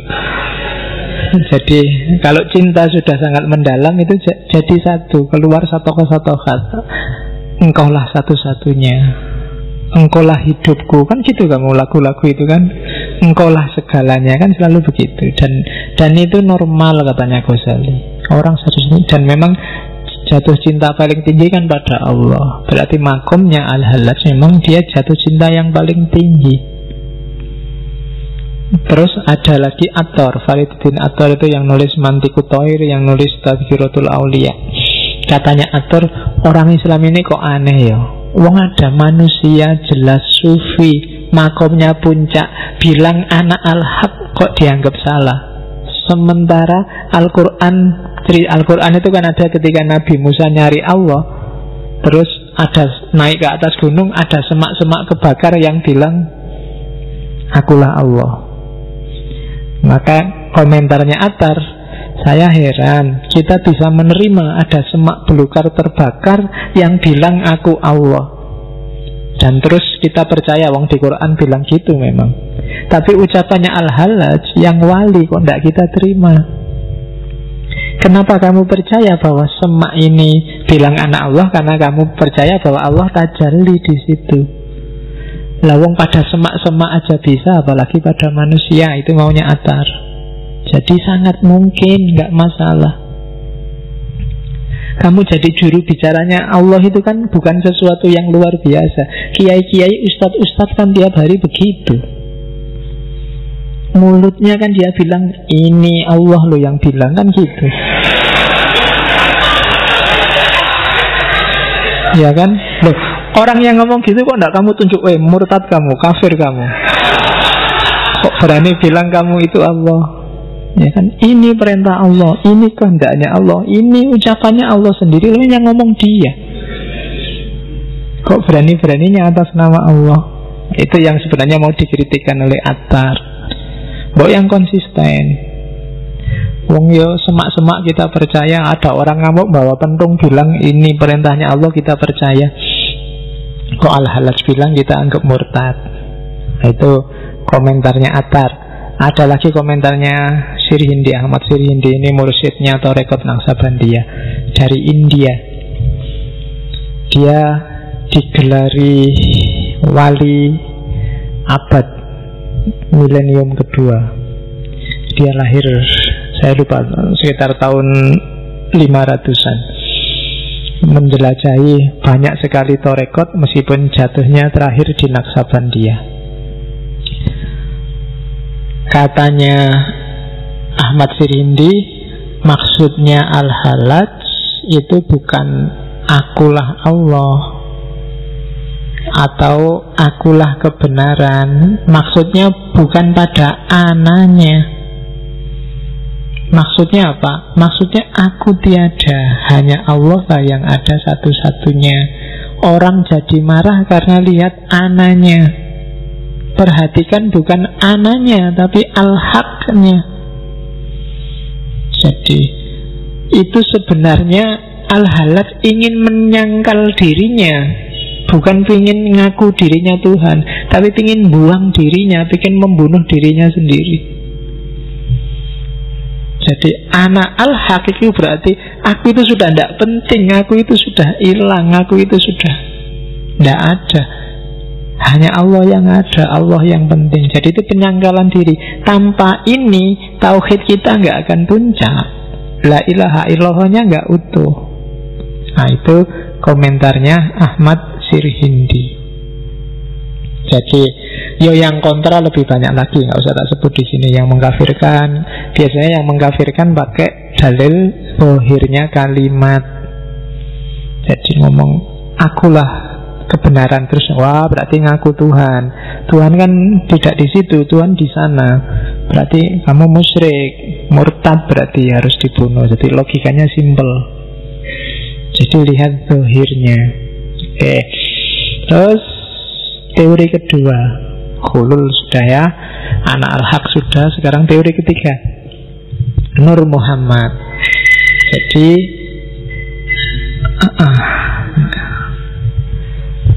tidak apa-apa itu. Di situ ada Allah mengingatkan biar kamu nggak ngantuk. Karena ini kalau sambil ngantuk bisa gawat. Karena ada cerita kalau wayang itu waktunya ajaran paling penting kok ngantuk, ilmunya setengah. Begitu setengah waktunya perang kalah. Kayak ceritanya anaknya Abhimanyu kan gitu. Anaknya Arjuna itu kan namanya Abhimanyu. Bapaknya ngajari teori perang waktu dia dalam kandungan. Jadi diajari teori perang kok dilalah dapat separuh, ibunya ketiduran. Nah, begitu lahir dia ngerti segala teori perang cuma setengah. Jadi terakhir waktu ada strategi apa, pokoknya dia bilang saya bisa masuk tapi tidak bisa keluar. Akhirnya kan dia tewas di keroyok Kurawa yang banyak itu karena mendengarkannya cuma setengah. Jadi kamu tidak boleh ngantuk. Kalau filosof barat boleh ngantuk, kalau ini tidak boleh. Kalau setengah kalau setengah gawat, nanti kamu ceritanya setengah. Jadi Nur Muhammad itu, ini kalau bahasa lainnya namanya Muhammad yang spiritual. Makhluk pertama yang melimpah dari Allah. Ya disebutnya Muhammad oleh para wali, cahaya Muhammad.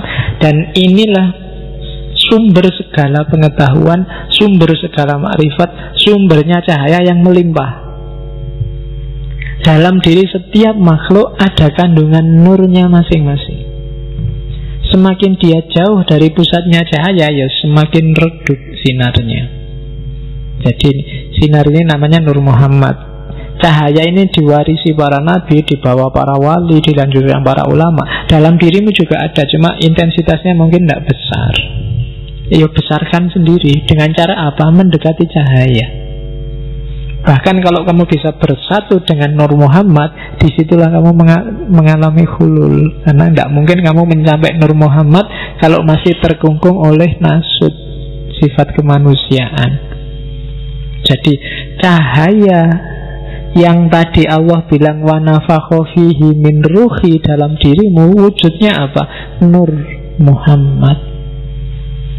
Yang inilah nanti ketika dia hidup, dia kompatibel sama Allah sehingga Allah bisa masuk ketika dia hidup dalam dirimu. Nah, jadi ini yang dibawa oleh para nabi. Para nabi nurnya pasti besar, diwaris-wariskan terus dari para nabi terakhir Nabi Muhammad. Nah, Nur Muhammad ini sifatnya sangat spiritual. Oleh karena itu katanya Ibnu Arabi, manifestasi dari Nur Muhammad sebenarnya yang lebih sempurna ada pada Nabi Isa. Jadi Nabi Isa itu cara hidupnya kan sufi 100%. Jadi kemarin diulang lagi ya waktu ke sesinya Isa. Jadi dia mulai gaya hidup, ajaran, sampai macam-macam pernik-pernik hidupnya itu kan sufi. Maka katanya Ibnu Arabi, contoh idealnya Nur Muhammad itu Nabi Isa. Kok bukan Nabi Muhammad? Enggak. Katanya Halaj, Nabi Muhammad itu paling bagus karena dia bisa kombinasi dan bolak-balik antara sisi kemanusiaan, sisi ketuhanan demi umatnya. Jadi semua digarap oleh Nabi Muhammad karena dia menyempurnakan semuanya. Tapi khusus untuk yang manifestasi Nur Muhammad yang 100%, katanya Halaj itu Nabi Isa. Ya ndak enaknya yang ini ya dunianya dunia batin semua. Nur Muhammad itu kan memang sifatnya spiritual. Spiritualitasnya sangat tinggi pasti orang yang semakin punya Nur Muhammad dalam dirinya. Para wali itu pasti besar nurnya. Nah, Nabi Muhammad juga paling besar, tapi dia juga turun kembali ke dunia, kemudian ngopeni umatnya, kadang-kadang harus ngurusi politik, jadi dimaksimalkan semuanya. Tapi kalau Isa ini batinnya saja, maka idolanya Al-Halaj itu Nabi Isa untuk urusan Nur Muhammad. Meskipun namanya sebenarnya nama Muhammad. Nah, ini termasuk yang kamu ulang di rekaman. Jadi Nabi Isa itu rela mengorbankan diri demi cinta, hidup dalam nilai-nilai kesucian total. Oke, jadi kalau hidupmu ingin mencapai hulul tadi, mencapai puncak pengalaman ketuhanan, jangkaulah Nur Muhammad. Tadi saya bilang kan, ilmu itu cahaya, hidupmu itu dituntun oleh cahaya. Cahaya itu nanti puncaknya ya Nur Muhammad. Jadi kayak gini loh, kalau kamu ikuti kebenaran, kamu akan selangkah lebih dekat dengan Nur Muhammad. Dekat dengan Nur Muhammad berarti semakin dekat sama Allah, karena dia limpahan pertama dari Allah.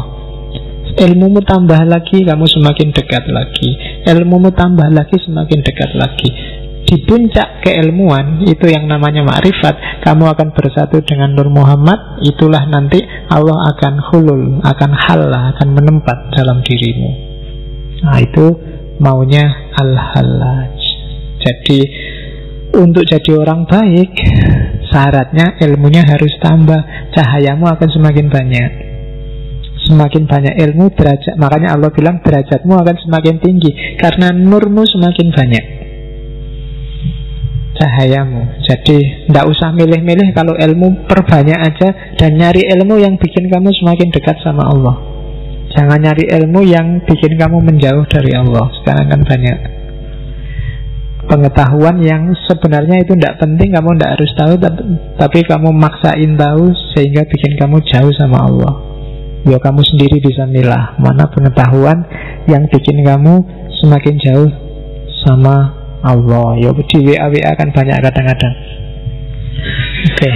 Oh ya kan, teknik memikat lawan jenis terus di WA, terus cara kan kayak gitu banyak. Itu kalau memang kamu merasa tidak penting, tidak bikin aku tambah dekat sama Allah, mending sudahlah, nggak usah capek-capek baca yang lain. Itu nurmu akan semakin banyak. Karena begitu ada sesuatu yang tadi tidak bikin kamu dekat, berarti kan lawannya bikin kamu semakin jauh. Semakin kamu jauh, semakin kamu gelap. Karena semakin menjauh dari cahaya. Semakin kamu gelap, semakin kamu nggak ngerti di depanmu ini mikrofon apa laptop. Maka yang benar, yang salah kamu anggap benar, bisa benar kamu anggap salah. Itu nanti arahnya ke takholak bi ahlakillah, arahnya ke moral. Oke, jadi itu teori Nur Muhammad. Dan hampir semua sufi, baik yang wahdatul wujud, hulul ittihad, jatuhnya pada wahdatul adyan. Agama-agama itu hanya cara setiap orang untuk ketemu Tuhannya. Jadi dia tidak utama dan yang pertama. Kita lihat langsung puisinya ya. Tafakkartu fil adyani jadda tahakkukin fa'alfaituha aslan lahu sa'ban jamma fala tatlubanna lil mar'i dina fa innahu yashuddu anil aslil wasik wa innama yutolibuhu aslun yu'baru indahu jami'al ma'ali wal ma'ani fayufhima. Sesungguhnya aku telah merenung tentang agama-agama. Aku temukan satu akar yang begitu banyak cabang. Jangan kau paksa orang memeluk satu agama, karena akan memalingkannya dari akarnya yang menghunjam tanah. Biarlah dia mencari akarnya. Akar itu akan menyingkap seluruh keanggunan dan sejuta makna. Lalu dia akan memahaminya. Balik ke sini. Katanya Al-Hallaj, agama itu skenarionya Allah. Kalian sudah diskenario untuk jadi Muslim. Yang lain memang diskenario Allah untuk jadi Kristen. Maka jangan maksa orang pindah agama seolah-olah kamu harus bebas mikir ya pindah agama. Padahal kamu sendiri nggak bebas. Kamu dulu jadi Islam kan ya karena bapakmu Islam, lahir di lingkungan umat Islam. Yang Kristen juga begitu, yang Hindu juga begitu. Itu sudah skenarionya Allah, katanya Al-Hallaj. Jangan maksa-maksa orang pindah agama. Dia akan kehilangan akarnya. Dia akan lepas dari hikmah yang sudah dijalin sejak dia kecil. Biarkan aja di situ, pada puncaknya semua akan bertemu. Ketika orang pindah agama, itu kan kayak orang ngulang lagi prosesnya dari nol. Spiritualitasnya jadi netral lagi. Nah itu wejangannya Al-Hallaj. Jadi nanti mirip Ibnu Arabi juga begitu, Rumi dengan cintanya juga begitu. Jadi sudahlah kamu jadi Muslim, ya sudah. Nikmati di situ, perdalam di situ. Tidak usah marah-marah maksa orang masuk Islam. Biar aja yang Kristen, biar aja yang Hindu, akarnya nanti sama. Nanti itu yang disebut wahdatul adyan. Setiap agama sama, tapi tidak usah dibahas. Jalani aja sesuai agamamu masing-masing. Kalau dibahas nanti mesti gegeran. Terus kamu marah-marah, ya enggak, ya Islam yang paling benar. Iya, Islam paling benar, makanya jadi Islam yang benar, kan gitu aja. Jadi tidak harus rame, tidak harus ngotot. Jalankan aja sesuai akarmu masing-masing. Itu skenarionya Allah. Terus ini yang kontroversial, tafsirnya Al-Hallaj terhadap iblis dan Fir'aun. Jadi katanya Al-Hallaj ini potongan, di depannya panjang tentang iblis dan Fir'aun. Jadi maka iblis dan Fir'aun adalah sahabat dan guruku, dan dengan mereka aku menemukan jalanku. Oh ini hati-hati, kamu nggak boleh jadi bahan khutbah Jumat ini. Bisa tawuran orang-orang ya. Jadi di Tawasin itu dia bilang iblis itu simbol keteguhan tauhid yang luar biasa. Malaikat aja disuruh sujud pada yang selain Allah mau semuanya. Iblis yang tidak mau, karena dia tidak mau aku sujud pada yang selain Allah. Hanya Allah, hanya pada Allah aku mau sujud, selain Allah tidak. Yo, di situ masuk akal. Cuma nanti Al-Halaj sendiri bantah itu di puisinya. Jadi yang kedua, iblis ini termasuk Fir'aun, ini sudah diskenario oleh Allah. Untuk apa? Untuk pelajaran bagi yang lain. Makanya sahabat dan guruku, kalau membaca ceritanya Fir'aun terus kamu hanya dapat marah-marahnya, nggak dapat hikmah dan pelajarannya, itu sia-sia Allah ngasih ibrah Fir'aun. Jadi belajarlah dari iblis, belajarlah dari Fir'aun. Kalau kamu belajarnya cuma dari ustadz-ustadz yang di TV, iya, dapatnya cuma iklan. Jadi, loh iya kan, belajar, ya kan, ketauhidannya iblis, bagaimana ikhlasnya iblis, dia disuruh menyusahkan manusia sampai akhir zaman, dicaci maki setiap orang setiap hari entah berapa kali. Loh, itu kan patuh luar biasa perintahnya pada perintahnya Allah. Di sisi itunya, meskipun itu kan berat loh, luar biasa, sengsara itu, disuruh sampai kiamat pokoknya kamu dapat kerjaan menyesatkan orang. Loh, itu kan berat loh dibandingkan berbuat baiklah, itu gampang, tapi disuruh berbuat jahat. Awas kalau kamu nggak jahat sampai akhir zaman loh. Loh itu ya berat. Itu dari asalnya malaikat disuruh jadi jahat sampai akhir zaman itu berat. Tapi karena Allah yang nyuruh, ya ayo. Nah, itu di sisi itunya. Katanya siapa Al-Halaj, ya, di situ iblis harus jadi guru bagimu. Ya segala hal sebenarnya kan harus kamu jadikan guru, kamu ambil hikmah, kamu ambil pelajarannya. Termasuk dari iblis, dari Fir'aun, dari PKI, dari apa. Banyak pelajaran yang bisa kamu ambil. Oke, meskipun kemudian ada cerita. Jadi waktu dia mau dieksekusi, Al-Halaj sendiri cerita. Jadi waktu dia mau digantung, iblis itu datang. Katanya iblis, kok ndak adil ya? Sebenarnya engkau kan kayak aku. Engkau bilang ana al-haq, aku juga bilang aku satu-satunya kebenaran. Kan sama. Lah kok kamu disayangi Allah, aku enggak? Lah kok kamu jadi wali, aku malah jadi iblis? Katanya Al-Halaj, enggak. Aku dan engkau sama-sama mengakukan diri masing-masing, sama-sama bilang ana.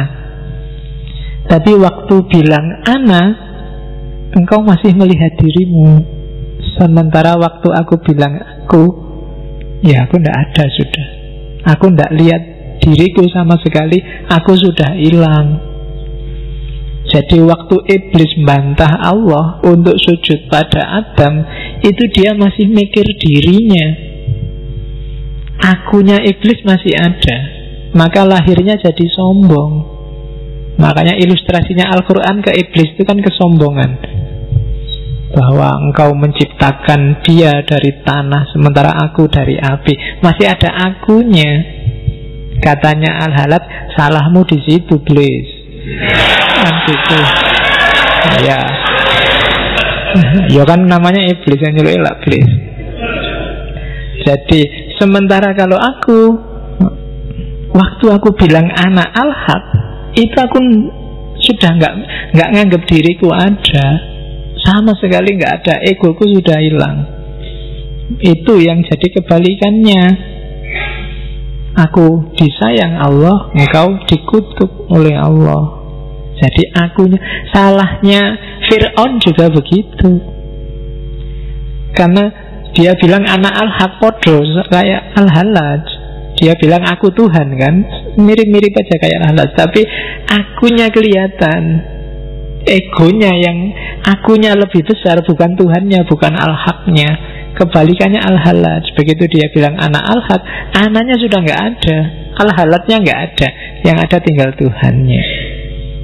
Nah itu problemnya di situ, katanya Al-Halaj. Jadi sebelum dia dieksekusi, dia masih ngobrol dulu sama iblis.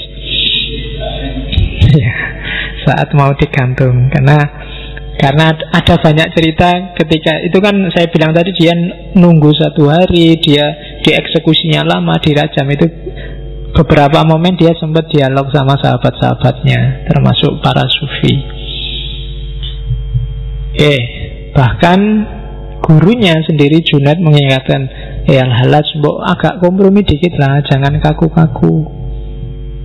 Kalau kamu kaku, nasibnya kayak Sokrates kemarin, akhirnya kamu dieksekusi loh. Tapi Al-Halaj sudah membayangkan resiko itu. Maka dia bilang, wa in kutiltu au sulibtu au kutiat yadaya wa rijlaya lama rojaktu andakwaya.